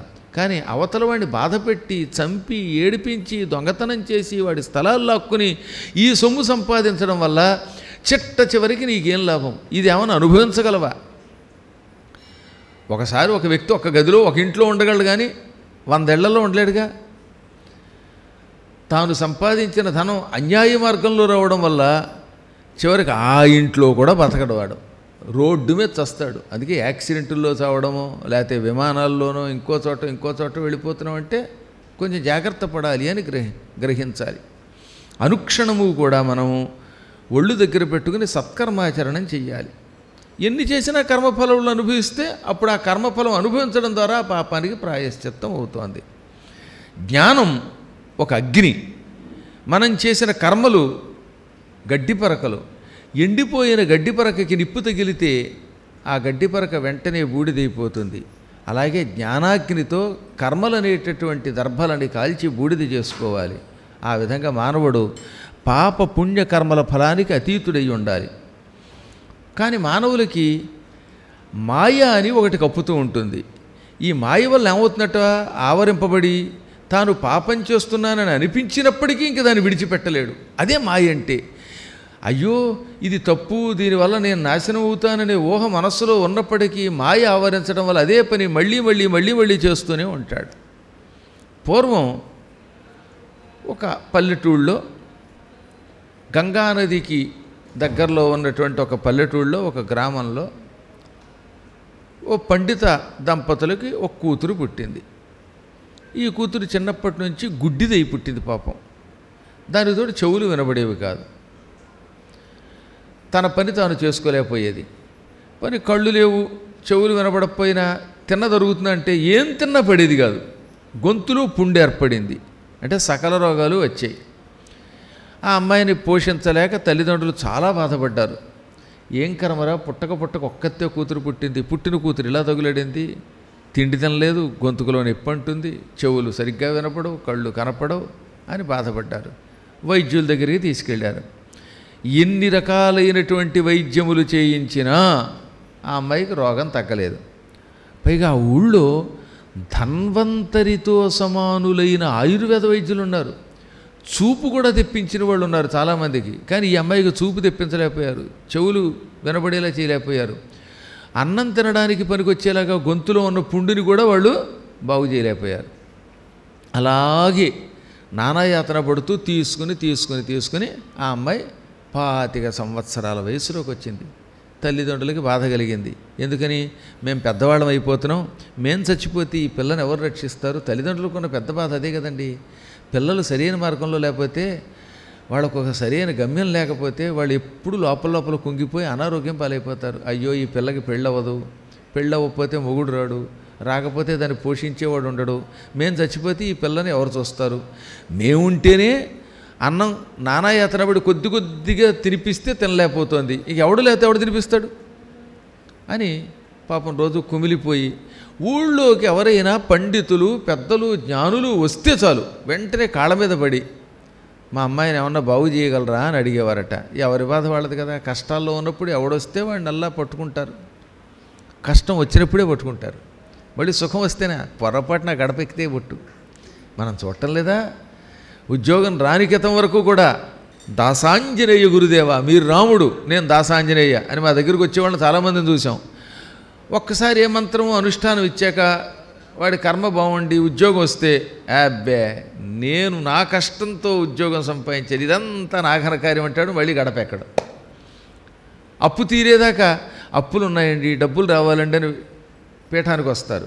అప్పు తీరిపోయి డబ్బు వచ్చిందా, ఇక మళ్ళీ అక్కడికి వస్తే ఒట్టు, గురువుగారు ఏమన్నా మా ఇంటికి రాగలరా అంటాడు వాడు. ఇలా అందుకని మా పెద్దలు ఏమనేవారు అనమాట, పని అయ్యేదాకా దాసాంజనేయ, పని అయ్యాక వీరాంజనేయ, నువ్వెంత నీ బతికెంతాడు అనమాట. పోనీ ఆవకతోనే ఆంజనేయుని తలుచుకున్నారు. కాబట్టి అలా ఉండకూడదు. సరే పాపం వీళ్ళు ఇలా బాధపడుతూ వచ్చిన వాళ్ళ కాళ్ళ మీద పడుతూ రక్షించమంటే ఎవరో ఏం చెప్పినా అవడం లేదు అమ్మాయికి పని. ఒక్కొక్కడు వచ్చి ఒకటి చెబుతాడు, చెప్పినా వీళ్ళు చేయలేరు. అమ్మాయి చేత నవగ్రహ ప్రదక్షిణ చేయించండి అంటే నవగ్రహాలకి ప్రదక్షిణ చేసేస్తే తగ్గిపోతుందా అండం. ఎవర్రా మీ పిల్లకి జాతక దోషాలు ఎక్కువగా ఉన్నాయి, ఒక 9 రోజులు 27 రోజులు నవగ్రహాలకు రోజు 108 ప్రదక్షిణలు శ్రద్ధతో భక్తితో చేయించండి అంటే అలాగే 2 రోజులు అయ్యాక చేయించలేకపోయేవారు. అంటే ఆ పిల్ల కర్మయోగం బాగా లేకపోవటం వల్ల ప్రదక్షిణ పూర్తవదు. అర్చన చేయమంటే అర్చన మధ్యలో ఆగిపోయేది. ఏదన్నా పారాయణ చేయిద్దామంటే పారాయణ మొదలుపెట్టిన మర్నాడే ఆ పారాయణ చేసిన ఆయనకి కళ్ళు తిరిగి కింద పడ్డారట. ఏదో భాగవత సప్తాహం చేద్దాం అనుకున్నారండి ఒక ఆయన. తీరా 3 రోజులు చేశాక 4వ రోజు నిద్రట్లేదట. ఆసుపత్రికి వెళ్ళాట ఆయనకి మందులు వేశారట, నిద్రమత్తు వచ్చిందిట. దాంతో పారాయణ మధ్యలో ఆగిపోయింది. ఇది కర్మ. అంటే ఒక్కొక్కడికి అవతలవాడికి సరైన జాతకం లేకపోతే, పూర్వజన్మ పాపం ఎక్కువ ఉంటే పారాయణ చేసేవాడికి కూడా రోగం వస్తుంది. ఇన్ని కష్టాలు ఉంటాయి. చివరికి ఇక వాళ్ళకి విరక్తి వచ్చింది. దీనిని మనం బాగు చేయలేం, మనం దాని కళ్ళ ముందు చస్తాం, ఆ తర్వాత దాని బతికి ఏమైపోతుందో అని ఒక రోజున తీవ్రంగా విలపించారు. ఎంతలో వాళ్ళ అదృష్టం బాగుండి ఇదిగో సూతుడు అక్కడికి అడుగుపెట్టాడు. ఒక్కొక్కప్పుడు ఎక్కడో వస్తుంది యోగం. ఆ యోగం వల్ల సూత మహర్షి అక్కడికి అడుగుపెట్టాడు. అడుగుపెట్టి ఆ ఊళ్ళో ఈ సూత సంహిత అనేటటువంటి గ్రంథాన్ని పురాణ రూపంలో ప్రవచనం చేస్తున్నాడు. వెంటనే ఈ రైతు దంపతులు పరుగున వెళ్ళి, ఆ పండిత దంపతులు వాళ్ళు బాగా చదువుకున్న రైతులు, అందుకని పరుగున వెళ్ళి ఆయన కాళ్ళ మీద పడి, మా అమ్మాయికి చిన్నప్పటి నుంచి సరిగ్గా కళ్ళు కనపడవు, చెవులు వినపడవు, తినాలంటే నోరు పనిచేయదు, గొంతులో పుండు అని అన్ని బాధలు చెప్పి, ఈ పిల్ల ఏమైపోతుందో అనే బాధతో మేము కూడా అనారోగ్యం పాలైపోతున్నామండి. మేము ఎంతకాలం బతుకుతామో మాకు తెలియదు, ఏ క్షణంలోనే మేము చచ్చిపోతే దిక్కు లేకుండా అయిపోతుంది. మీరు మహానుభావులు, ఎన్నో పురాణములు చెప్పినవారు, పుణ్యాత్ములు, పాపపుణ్యముల యొక్క ప్రభావం ఎరిగినవారు, మమ్మల్ని అనుగ్రహించండి, మార్గం చెప్పండి అనగా ఆయన ఇవాళ చెప్పను, రేపు రండి, నేను ధ్యాన నిష్టలోకి వెళ్ళి ఈ అమ్మాయి పూర్వజన్మ కర్మ ఏమిటో తెలుసుకుంటాను అన్నాడు. సరేనన్నారు వాళ్ళు. మర్నాడు వచ్చారు. మర్నాడు వచ్చినా సరే, నేను చెప్పలేను, మళ్ళీ రేపు రండి అన్నాడు ఆయన. అంటే ఆయనకి కూడా సమాధిలో ఈ పిల్ల పూర్వజన్మ రహస్యం తెలియటం లేదు, సూతుడు అంతటి వాడికి తెలియటం లేదు. అంటే అంత పాపం చేసి ఉంటుందన్నమాట పూర్వం. అలా వరసగా 9 రోజులు పడి తిప్పెట్టండి ఆయన. ఇంకా 9వ రోజు ఏడుస్తూ వాళ్ళు మళ్ళీ వచ్చారు. మహాత్మా, రోజు వస్తున్నాం, మీరు రమ్మన్నప్పుడల్లా వస్తాం, కానీ వచ్చి కాళ్ళు నొప్పి పెట్టి చచ్చిపోతున్నాం తప్ప ప్రయోజనం ఉండడం లేదు. మేము పెద్దవాళ్ళం అయిపోయాం, చివరికి పిల్ల ఏమైపోతున్నానని బెంగ, మా ఎడల అనుగ్రహంతో మీ తపశ్శక్తి అంతా ఉపయోగించండి అనగా ఆయన కొంచెం జాలిపడ్డాడు. ఇంకా రేపు సంగతి చూస్తాను, మీ సంగతి రేపు 10వ రోజున మాత్రం ఉదయం నేను సంధ్యావందనం పూర్తి చేసి జపం చేస్తున్న సమయానికి రండి అన్నాడు. వాళ్ళు సరిగ్గా సంధ్యావందనం పూర్తయి ఆయన జపం పూర్తయ్యే సమయానికి అక్కడికి వచ్చి కూర్చున్నారు. అప్పుడు ఆయన తానే స్వయంగా వాళ్ళ దగ్గరకు వచ్చి కూర్చుని, ఓ దంపతులారా, దైవానుగ్రహం వల్ల ఈశ్వరుడిని నేను ప్రసన్నుండి చేసుకోగలిగాను. మా దగ్గర ఒక శివస్తోత్రం ఉన్నది, బృహస్పతి చేసిన శివస్తోత్రం, అదే మీకు వినిపించాను ఓ రోజున, అదనమాట. ఆ బృహస్పతి చేసిన శివస్తోత్రం చాలా గొప్పది. సంధ్యావందనం చేసుకుని ఆ స్తోత్రం బాగా కష్టపడి జపం చేయగా, పారాయణ చేయగా, ఆ స్తోత్రంలో ఉన్న అధిష్టాన దేవత శివుడు నాకు ఓ సందేశం ఇచ్చాడు. ఆ సందేశం చెబుతున్నాను వినండి. ఈ పిల్ల ఇప్పటికీ 18,000 జన్మల క్రితం చేసిన పాప ఇప్పుడు అనుభవిస్తోందట. 18,000 జన్మల క్రితం చేసిన పాప ఇప్పటిదాకా అనుభవిస్తోంది. అంటే ఇన్ని జన్మలుగా ఆ పిల్ల ఇలాగే కష్టాలు అనుభవించి ఇప్పుడు ఈ రూపంలో పుట్టిందనమాట. ఇదంతా ఆమె పూర్వజన్మ పాపం. ఒక 18,000 జన్మల క్రితం, 18,000 జన్మల క్రితం ఆమె ఒక స్త్రీగా పుట్టింది. నల్లగా, మంచి లావుగా, దృఢంగా ఉండేది. సమున్నత వక్షస్థలంతో, కొంత పొట్టతో ఉండేది. చిన్నప్పటి నుంచి ఏ జన్మకర్మ వల్ల ఆమెకి అసత్యాలు, మోసము, ఈ లక్షణాలు వచ్చాయి. ఇలా ఉండగా ఆ ఊళ్ళోకి ఒక సన్యాసి ఒకడు వచ్చాడు. ఆ సన్యాసి కఠోర దీక్షతో, నేను బ్రహ్మచర్య దీక్షతో ఉంటాను అని నియమం పెట్టుకున్నటువంటి వాడు ఆయన. ఆయన చాతుర్మాస్య దీక్ష కోసం ఈ పిల్ల ఉన్న ఊళ్ళోకి వచ్చాడు. ఆ సమయంలో ఆమె పేరు కాంతిమతి, కాంతి కలిగినది. పేరుకి కాంతిమతి కానీ నల్లగా ఉండేది.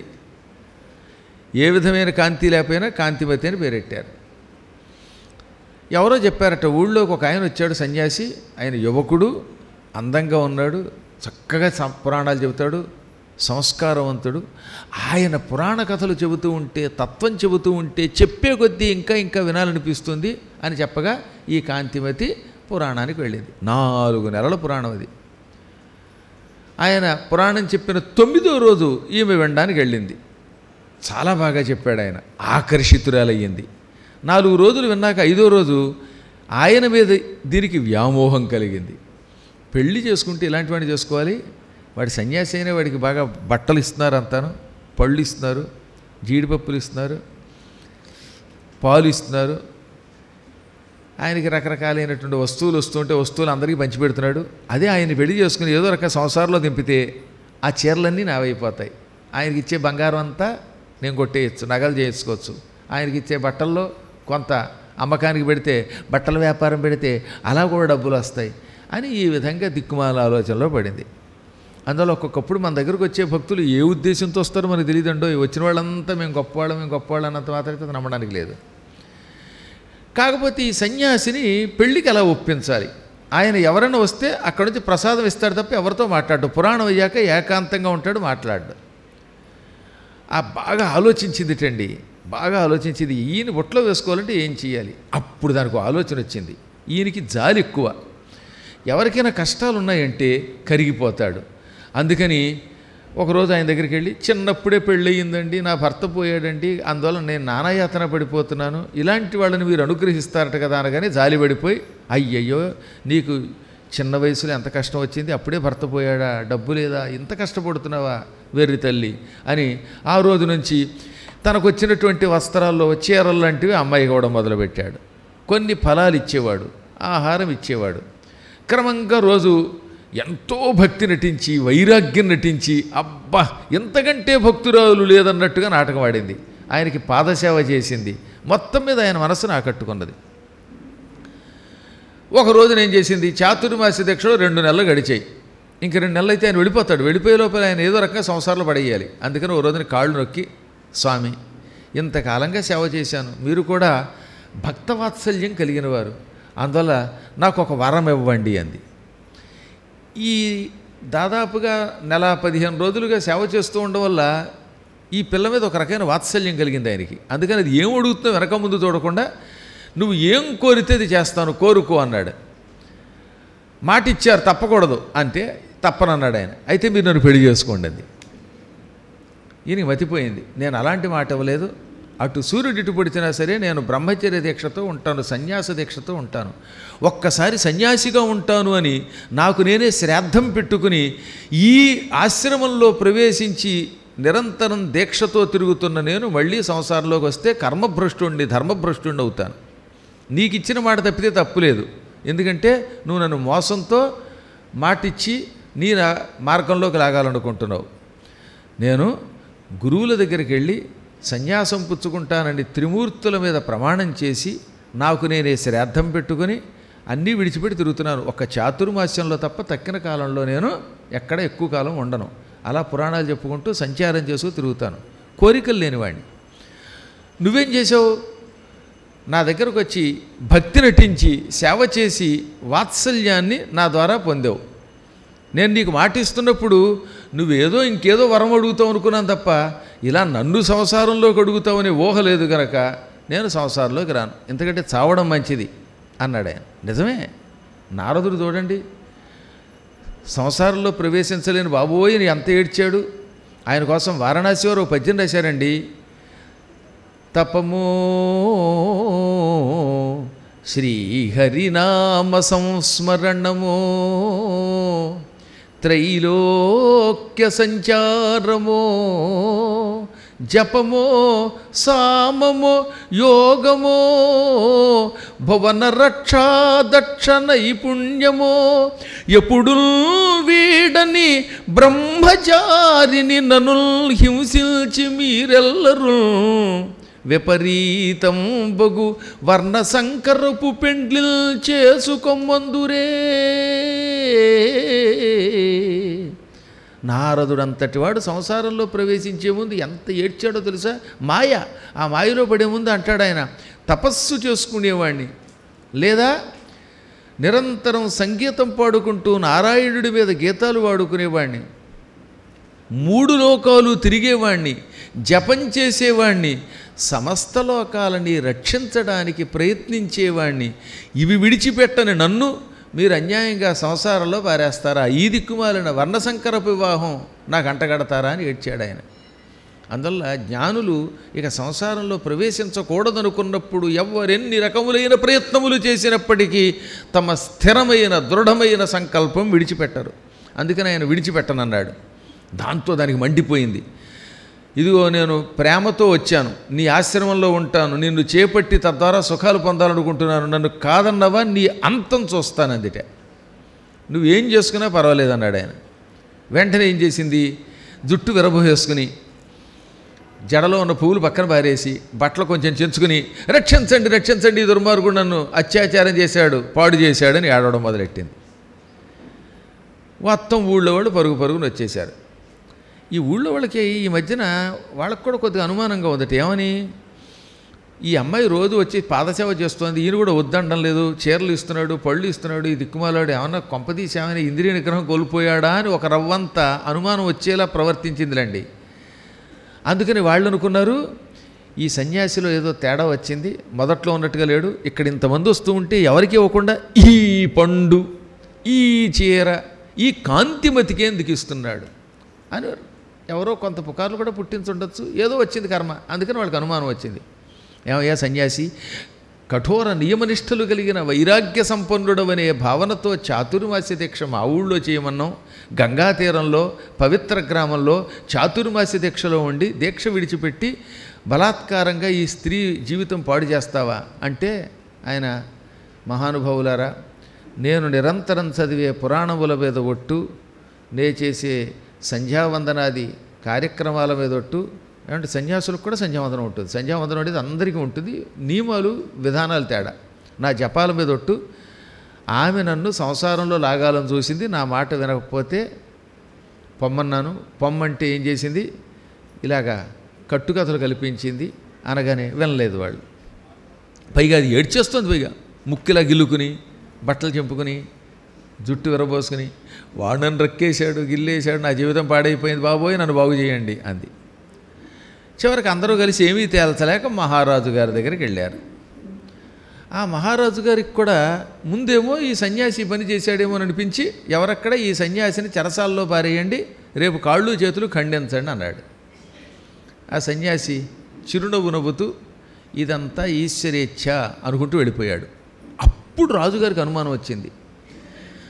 అపరాధం చేసిన వాడైతే కాళ్ళు పట్టుకుని ఏడుస్తాడు, బాబోయ్ చేతులు నరకద్దండి, ఒకవేళ తప్పు చేశానంటాడు. ఆయన నిర్వికారంగా చిరునవ్వుతో ఈశ్వరేచ్ఛ, ఏం జరిగినా ఇది శివకటాక్షం అంటున్నాడు. కాబట్టి ఈయన అపరాధం చేయలేదేమో, ఎందుకు ఆయన ముఖం చూస్తే ఆయన తప్పుడు మనుషులు అనిపించట్లేదు అనిపించింది. అందుకని మర్నాడు కాళ్ళు చేతులు నరికే శిక్ష అప్పుడే వేయకండి, ఒక్క 3 రోజులు ఆగండి అన్నాడు. 3 రోజులు ఆగండి అని ఆ తర్వాత ఏం చేశాడు, ఏమమ్మాయి, అతడు నీపై అత్యాచారం చేస్తూ ఉండగా, బలాత్కారానికి ప్రయత్నిస్తూ ఉండగా ఎవరన్నా చూశారంటే ఎవరూ చూడలేదండి, శివుడే చూశాడు అంది. అయితే ఇదేదో తెలియదాకా నువ్వు కూడా జైల్లో పడుండు అని ఇతన్ని చెరసాల్లో పెట్టారే, ఆ చెరసాల పక్క గదిలో పెట్టారు ఆవిడ్ని. ఈ 2 చెరసాలకి మధ్యలో కిటికీలు ఉన్నాయి అంతే, ఓసలు. అర్ధరాత్రి వాళ్ళ ఈ అమ్మాయి ఆ కిటికీ ఓసలోంచి సన్యాసిని ఇలా రా అంది. ఆయన రావలేదు, రాకుండా అలాగే కూర్చున్నాడు. చూసావా సన్నాసి, సన్యాసి పోయింది, ఇప్పుడు సన్నాసిలోకి వచ్చింది. చూసావా సన్నాసి, నేను నిన్నేమని బతిమాలాను, పెళ్లి చేసుకో, సుఖంగా ఉందామన్నాను. ఆ తర్వాత ఇద్దరం కలిసి కాపురం పెట్టి కానుకలన్నీ పోగేసుకుని మంచి బిల్డింగ్ కట్టుకుందామన్నాను. ఈ గంగా తీరంలోకి అయితే గుంటూరులో ఆ మాత్రం సంపత్ నగర్లో స్థలం దొరకకపోతుందా అన్నాను. విన్నావా? వినలేదు. ఇప్పటికైనా మించిపోయింది లేదు. నువ్వు నా మాట వింటానంటే నిన్నేదో రకంగా తప్పిస్తాను. ఆ తర్వాత మరిద్దరం ఇంకో తోటకు పోయి పెళ్లి చేసుకుని సుఖంగా ఉందామనగానే, పిచ్చిదానా, శిరస్సు పోయిన, కాళ్ళు చేతులు ఖండింపబడిన, నా శరీరంలో ప్రేగులన్నీ రాజుగారి చేత బయటికి వెలికి తీసుకొని రాబడిన, సర్వనాశనం అయిపోయిన ఈ మార్గం నుంచి బయటికి రాను, ఈ సన్యాస దీక్ష విరమణ చెయ్యను, ఎలా జరగాలో అలా జరుగుతుంది అన్నాడు. అక్కడ కాపలా భట్టుల్ని జాగ్రత్తగా వినమన్నాడు రాజుగారు. అందుకే ఇద్దరిని పక్కపక్కన పెట్టాడు. రాత్రిపూట వీళ్ళు ఏదో మాట్లాడుకుంటారు, అప్పుడు అసలు రహస్యం బయటకు వస్తుందనే ఉద్దేశంతో రాజుగారు తెలివిగా ఈ పని చేశాడు. భట్టులు విన్నారు. పొద్దుటే రాజుగారికి విషయం చెప్పారు. వెంటనే రాజుగారు సభను ఏర్పాటు చేశారు. జరిగిందంత అందరికీ చెప్పి, చూశారా, తొందరపడి మనం ఒక వ్యక్తి మీద ఒక నిర్ణయానికి అందుకే రాకూడదు.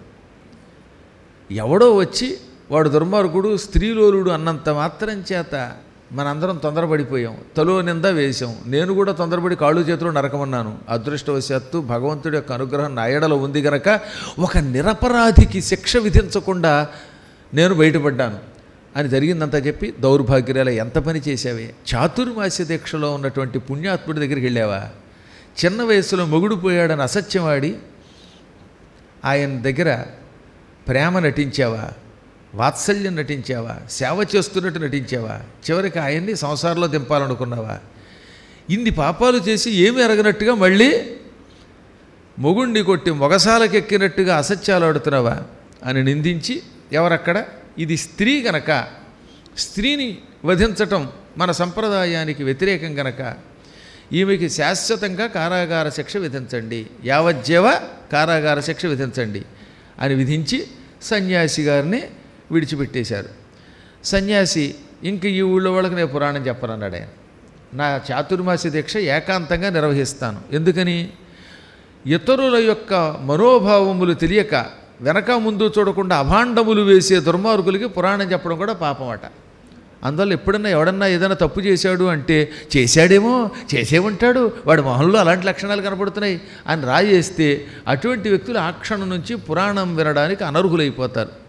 అందువల్ల తొందరపడి ఎప్పుడు ఎవరి మీద అభాండం వేయకండి సుమా. ఇప్పుడు ఎవడో వచ్చాడు, పాపం వాడేదో పురాణం వినడానికి గురువు గారితో యాత్రకు వచ్చాడు, ఇంకో అమ్మాయి ఎవరో కర్మగాలు అతనితో మాట్లాడింది, వాళ్ళిద్దరూ ఇలాంటి వాళ్ళుట అని అభాండం వేయటం పాపం. ఇలాంటి పాపాలు ఈ అభాండాలు వేసేవాళ్ళు ఇదిగో పురుగులు పెట్టిపోతారు, సర్వనాశనం అయిపోతారు. పరుల మీద నింద వేసిన వాడు ఎప్పుడూ నాశనం అయిపోతాడు. ఈ కథ మనందరికీ కూడా ఒక గుణపాఠం గుర్తుపెట్టుకోండి. అనంతరం ఇప్పుడు యావజ్జీవ కారాగార శిక్ష విధింపబడిన ఈ కాంతిమతి కుమిలిపోయింది. జైల్లో ఎక్కువ కాలం బతకలేదు పాపం. దాంతో దుర్మరణం పాలైపోయింది.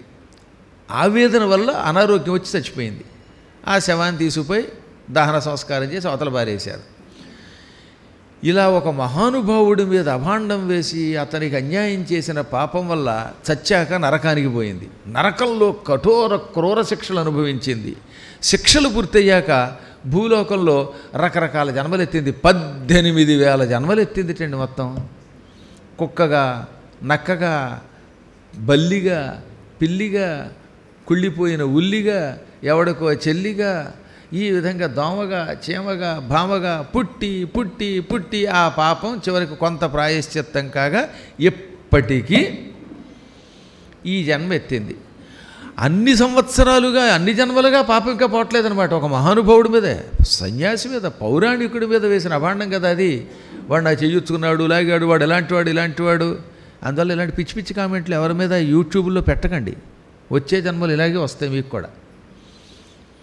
ఆ పాపం వల్ల ఇప్పుడు ఈ జన్మలో ఓ పక్కన చెవుడు, ఓ పక్కన కళ్ళు కనిపించవు, మరో పక్కన నోటితో అసత్యాలు ఆడడం వల్ల గొంతు పుండుబడి తిండి తినలేకపోతుంది.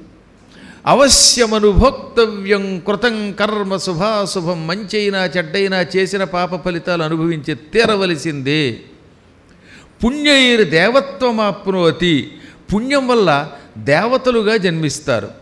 పాపై స్థావరతాం యాత్. పాపం అధికంగా ఉంటే ముందు చెట్లు, చీమలు, దోమలు ఇలా పుట్టి పుట్టి చిట్ట చివర మానుష్యం ప్రాప్నుయా నరహ అని 8వ శ్లోకం చెబుతోంది. చిట్ట చివరకే మనుష్య జన్మ వస్తుంది. ఈ మానవ జన్మలో కూడా పూర్వజన్మలో చేసిన పాపాల వల్ల మళ్ళీ సక్రమమైన మనిషిగా పుట్టాడు. కాళ్ళు, చేతులు, కళ్ళు అన్నీ పనిచేస్తూ ఆరోగ్యంగా సుఖంగా ఉండే జన్మ రాదు. ఎందుకంటే చేసిన పాపాలు ఎక్కువగా ఉన్నాయి కనుక. అందువల్ల ఈమెకి ఈ దరిద్రపు జన్మ వచ్చింది అనగానే వాళ్ళు ఏడుస్తూ, ఏమండి మేము ఏదో పాపం చేసాం, అందుకే అది మా ఇంట్లో పుట్టింది, అది చేసిన పాపాలు మీరు చెప్పారు, మీరు కరుణాస్వరూపులు, ఈ పాపానికి ప్రాయశ్చిత్తం లేదా అనగా అన్నిటికీ ప్రాయశ్చిత్తం ఉందన్నాడు ఆయన. దేనికైనా ప్రాయశ్చిత్తం ఉంటుంది.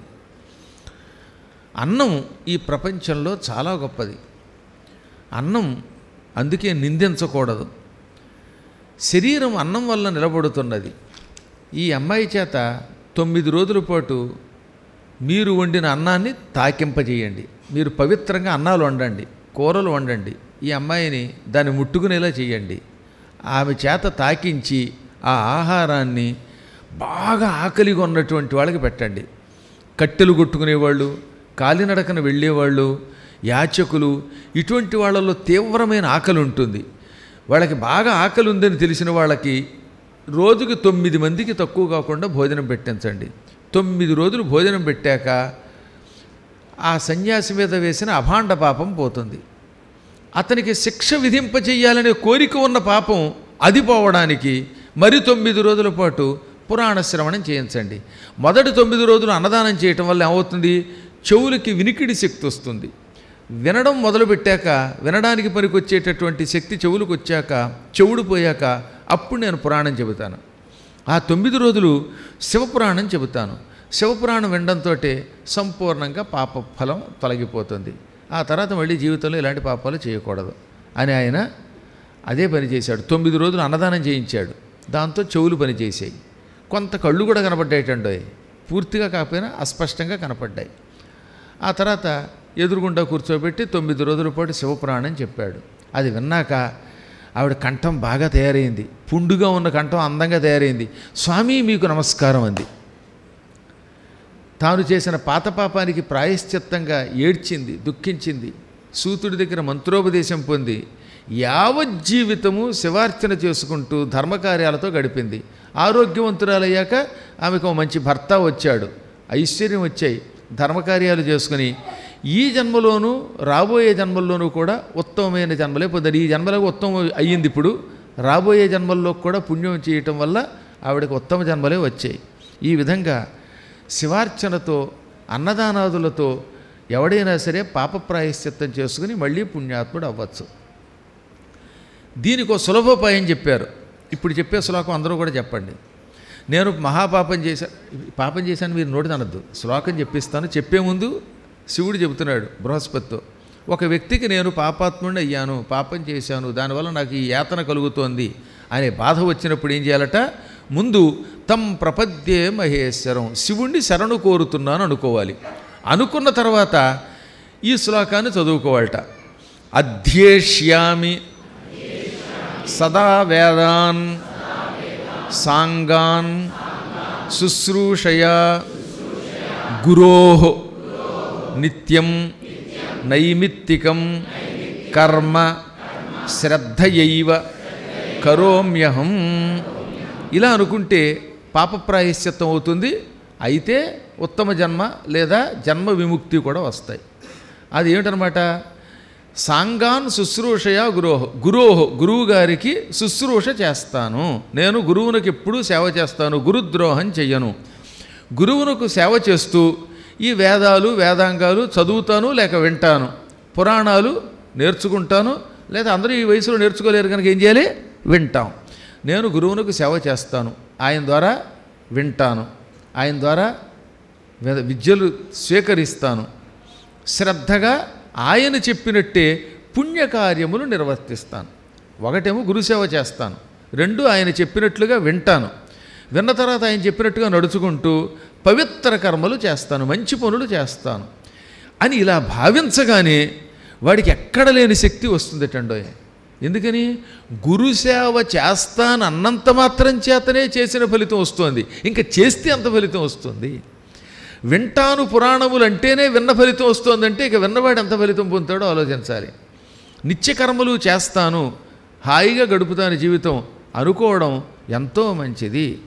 ఈ విధంగా భావించి అందరిలో ఉన్న పరమాత్ముడిని గుర్తించి రాగద్వేషాలకు అతీతుడవ్వాలి. ఎందుకంటే మానవుడిని పాడు చేసేది 1 రాగం, 2 ద్వేషం. ఒక వ్యక్తి మీద ప్రేమ, ఒక వ్యక్తి మీద ద్వేషం, ఈ 2 మనుషుల్ని పాడు చేస్తాయి. ప్రేమ ఎక్కువైతే వాడు లేకపోతే ఉండలేం, ద్వేషం ఎక్కువైతే వాడిని నాశనం చేయకపోతే ఉండలేం. కాబట్టి రాగద్వేషాలకి అతీతుడవ్వాలి. అవ్వాలంటే ఏం చెయ్యాలి? పరమాత్ముడిని మనస్సులో ఎప్పుడూ ఊహించాలి, పరమాత్ముడిని ధ్యానించాలి. ఆయన్ని పొందడానికి వాక్కులు పనికిరావు. యతో వాచో నివర్తంతే అప్రాప్య మనసా సహా అని 36వ శ్లోకంలో చెప్పారు. భగవంతుణ్ణి స్తోత్రం చేయటానికి మనం ఎంతో కష్టపడి పాండిత్యం నేర్చుకుని రకరకాల స్తోత్రాలు చేసినా మన మాటలు మన స్తోత్రములు ఆయన దగ్గరికి వెళ్ళవు. మనస్సుతో పాటు పరమాత్మని పొందలేక వెనక్కి వస్తాయి. కారణం భగవంతుడు వాక్కుకి మనస్సునకు ఇంద్రియములకు కూడా దొరకడు. నీ మనస్సుకే దొరకడు, నీ మాటలకి దొరకడు, ఆయన నీ ఇంద్రియాలకి దొరకడు. దొరకని వాడిని ఎలా పట్టించుకుంటాం? ఆయన ఎలా పట్టుకుంటాం? ఆ పట్టుకున్న వాడిని ఇతరులకి ఎలా పట్టివ్వగలుగుతాం అంటే కేవలం గురు శుశ్రూషయా, గురుసేవ వల్ల మాత్రమే అది సాధ్యం. అందుకనే ఇంపార్టెంట్ అయిన శ్లోకం 37వ శ్లోకం ఏమంటోంది? తస్మాత్ సర్వప్రయత్నేన శ్రద్ధయా గురుభక్తితః ఉత్సృజ్య ప్రాకృతం భావం శివోహమితి భావయేత్. మనకిగా మనం భగవంతుణ్ణి పొందలేము గనక అన్ని రకాలుగా ప్రయత్నించి ముందు గురువుని పట్టుకో, ఆ పట్టుకున్న తర్వాత గురువుని శ్రద్ధతో భక్తితో సేవించు. శరీరం మీద మమకారం విడిచిపెట్టు. గురువుగారి శరీరం అందరిలాంటి శరీరం కాదు, ప్రాకృత శరీరం, పనికిమాలిన శరీరం కాదు అని గ్రహించు. అప్పుడు గురువు సేవ చేయటం వల్ల నీవేమవుతావు? శివోహం అనే భావన పొందుతావు, నేనే శివుణ్ణి అనే భావన పొందుతావు. దీనివల్ల జన్మ సఫలమవుతుంది అని శివుడు స్వయంగా ఒకానొకప్పుడు బృహస్పతికి చెప్పాడు. అప్పుడు బృహస్పతి ఎంతో ఆనందపడి శివుణ్ణి ఒక స్తోత్రం చేశాడు. ఆ స్తోత్రంతో ఈ సూత సంహిత పూర్తవుతుందన్నమాట. ఆ స్తోత్రం నేను చదువుతాను, వినేయండి చాలు. చిట్ట చివరిగా బృహస్పతి చేసిన అపూర్వ శివస్తుతిది. బృహస్పతిరువాచ నమశివాయ సోమాయ సపుత్రాయ త్రిశూలినే ప్రధాన పురుషేశాయ సృష్టిస్థిత్యంతహేతవే సర్వజ్ఞాయ వరేణ్యాయ శంకరాయ ఆర్తిహారిణే నమో వేదాంతవేద్యాయ చిన్మాత్రాయ మహాత్మనే దేవదేవాయ దేవాయ నమో విశ్వేశ్వరాయ చ ఋతం సత్యం పరం బ్రహ్మ పురుషం కృష్ణపింగళం ఓర్ధరేతం విరూపాక్షం విశ్వరూపం నమామ్యహం విశ్వం విశ్వాధికం రుద్రం విశ్వమూర్తిం వృషధ్వజం నమామి సత్యవిజ్ఞానం హృదయాకాశమధ్యగం యస్య ప్రసాదలేశేన దేవా దేవత్వమాగతాః తం నమామి మహేశానం సర్వజ్ఞమపరాజితం నమో దిగ్వాససేతుభ్యం అంబికాపతయే నమః ఓంకారాంతాయ సూక్ష్మాయ మాయాతీతాయ తే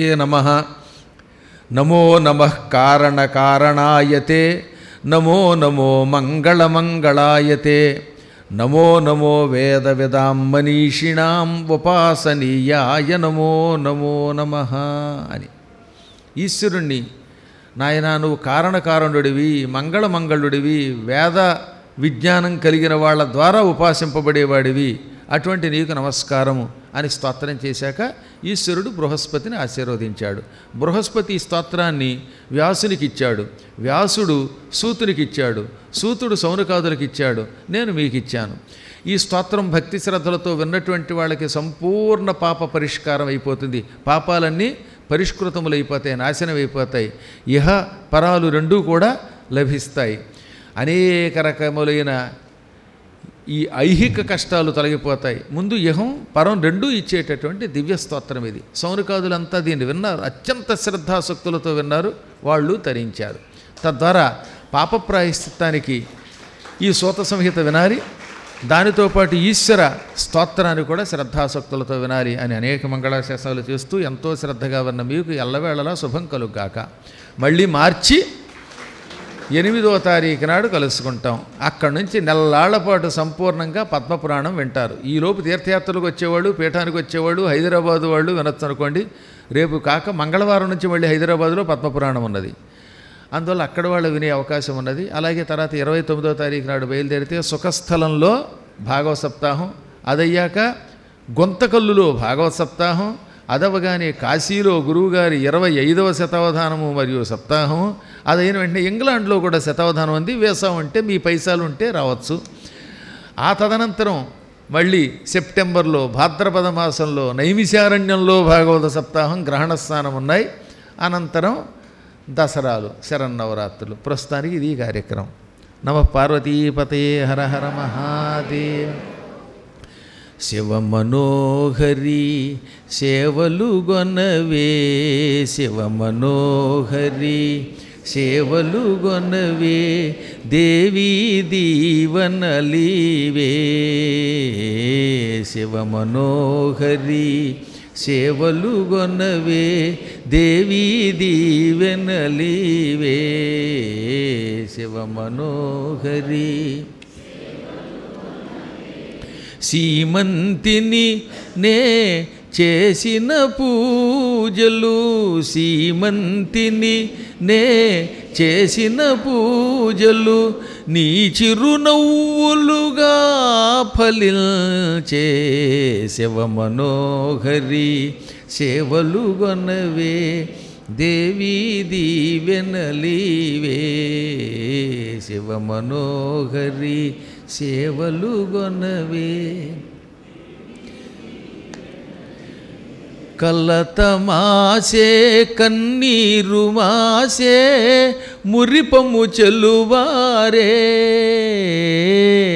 కలత మాసే కన్నీరు మాసే మురిపము చెల్లువారే.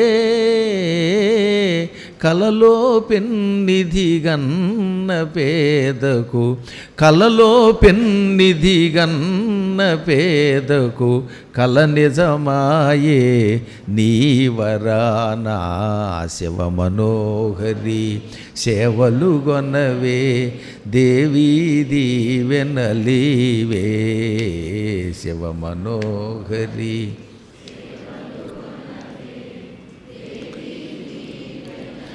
ఆలన పాలన చేసి మము అల్లారు తీరున చూసి. ఆలన పాలన చేసి మము అల్లారు తీరున చూసి. ఈ అనురాగమే ఈ పరవశమే ఈ అనురాగమే ఈ పరవశమే శైలబాల స్థిరమై వరలా శైలబాల స్థిరమై వరలా దేవీ దీవెనలీవే శివ మనోహరి. సేవలు గొనవే దేవీ దీవెనలీవే శివ మనోహరి. సేవలు గొనవే దేవీ దీవెనలీవే. నమః పార్వతీపతే హర హర మహా గోవింద గోవింద. ఇవాళ అభినవ విద్యాతీర్థ మహాస్వామి వారు ప్రతిష్ఠించిన 1961లో ప్రతిష్ఠించిన ఆదిశంకరాచార్యులు వారి యొక్క విగ్రహానికి అభిషేకం జరుగుతుందన్నమాట. అందువల్ల ఆఖరణ అయిపోయాక అవకాశం ఉన్నవాళ్ళు ఒకసారి దర్శనం కూడా చేసుకుని వెళ్ళండి.